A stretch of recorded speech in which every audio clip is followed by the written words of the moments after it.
زکات ادا نہ کرنے کے بارے میں قرآن مجید کی جو آیت میں نے پڑھی تھی، والذین یکنزون الذهب والفضة، جو سونا اور چاندی جمع کرتے ہیں. پھر میں نے فرمایا کہ جمع کرنا جرم نہیں، اگر جمع کرنا جرم ہوتا تو زکات ہی واجب نہ ہوتی، حکم ہوتا کہ سارا ہی خرچ کر دو. پتہ کرنا جمع کرنا تو جائز ہے، لیکن ہلاکت ان کے لیے ہے. ولا ينفقونها فی سبیل اللہ، جو اس میں سے اللہ کے راستے میں خرچ نہیں کرتے. تو اس لیے جن لوگ صاحب زکات ہیں، صاحب نصاب ہیں، یعنی ان کے پاس 7.5 تولہ سونا یا 52.5 تولہ چاندی یا 52.5 تولہ چاندی کی جتنی قیمت بنتی ہے اتنا نقدی یا مال تجارت موجود ہو، انہیں اپنے مال کا حساب کر کے 2.5% زکات ادا کرنی چاہیے. اور 2.5% ادا کرنا کوئی مشکل نہیں. اللہ چاہتا تو کہتا اعلیٰ مال ادا کرو، تہائی مال ادا کرو، لیکن انتہائی آسانی 1 لاکھ کے اوپر صرف 2500 روپیہ زکات بنتی ہے 2.5% کے اعتبار سے. یہ کوئی زیادہ نہیں ہے.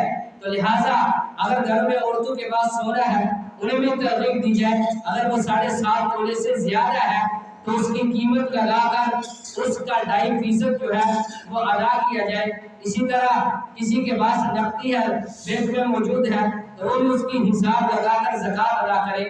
اور بعض اوقات ایک مشترکہ جوائنٹ فیملی سسٹم ہوتا ہے، سارے مشترکہ رہ رہے ہوتے ہیں. اگر تو ہر شخص کی کمائی الگ الگ ہے، اس جوائنٹ فیملی سسٹم میں بھی پھر ہر ایک کے اوپر زکات واجب ہوگی. لیکن اگر کما سارے رہے ہیں لیکن دے والد کو رہے ہیں، اب اس مجموعہ مال پر صرف والد ہی زکات ادا کرے گا. لیکن اگر چھ اکٹھے رہ رہے ہیں، ہر ایک کے اپنے بینک اکاؤنٹ سے ہر ایک کے پاس اپنی جمع پونجی الگ ہے، پھر ہر شخص کے اوپر الگ زکات ہوگی. مال تجارت میں ہر وہ چیز شامل ہوتی ہے جو اس نیت سے خریدی ہو کہ اسے بیچ کر میں آگے نفع کماؤں گا. چنانچہ اگر کوئی پراپرٹی کا کاروبار کرتا ہے، جو پلاٹ خرید کر آگے بیچتا ہے، تو ان پلاٹوں کے اوپر بھی زکات ہوگی. اگر ایک شخص نے ویسے ہی پلاٹ خرید لیا، اب اس کا کوئی ارادہ نہیں ہے کہ اس کو فروخت کروں گا یا مکان بناؤں گا یا مستقبل میں بچوں کو ادا کروں گا، پھر اس کے اوپر زکات نہیں. زکات اس وقت بنے گی جب اس نے وہ خریدا ہی انویسٹمنٹ کی نیت سے ہے کہ جب پراپرٹی کا یہاں کا ریٹ بڑھے گا میں اس کو بیچ دوں گا. اسی طرح اگر کوئی بلڈر ہے وہ مکان بنا کر فروخت کرتا ہے تو اس کے اوپر بھی وہ مال تجارت ہوگا، ان مکانوں کے اوپر، ان بلڈنگوں اور ان جائیداد کے اوپر بھی زکات واجب ہوگی. اسی طرح کوئی گاڑیوں کا کاروبار کرتا ہے، خرید و فروخت، اس کے پاس جو گاڑیاں کھڑی ہوگی ان کے اوپر بھی زکات ہوگی. اب کسی نے گاڑیاں رکھی ہیں، وہ رینٹ پر چلا رہا ہے، اب ان گاڑیوں کی قیمت پر زکات نہیں، اس سے حاصل ہونے والا رینٹ اگر جمع ہو رہا ہے اس پر زکات ہے.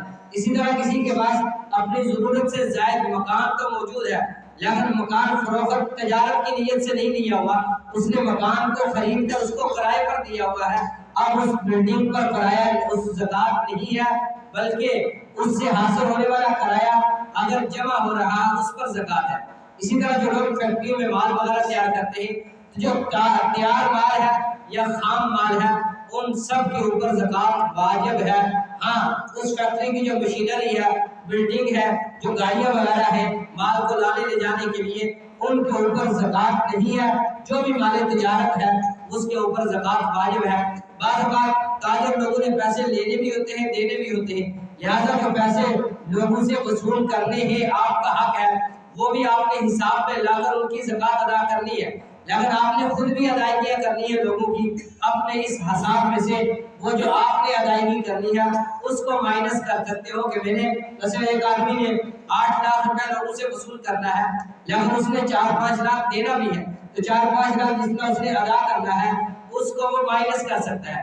اور سال میں صرف ایک مرتبہ بس اس رمضان میں اگر کسی آدمی کے اکاؤنٹ میں 1 لاکھ روپیہ ہے وہ صاحب نصاب ہو گیا، اب اگلے سال تک اس کے اکاؤنٹ میں پیسے بڑھتے گئے، تو رمضان میں اگلا رمضان ہے تو اس کے اکاؤنٹ میں 10 لاکھ روپیہ ہے.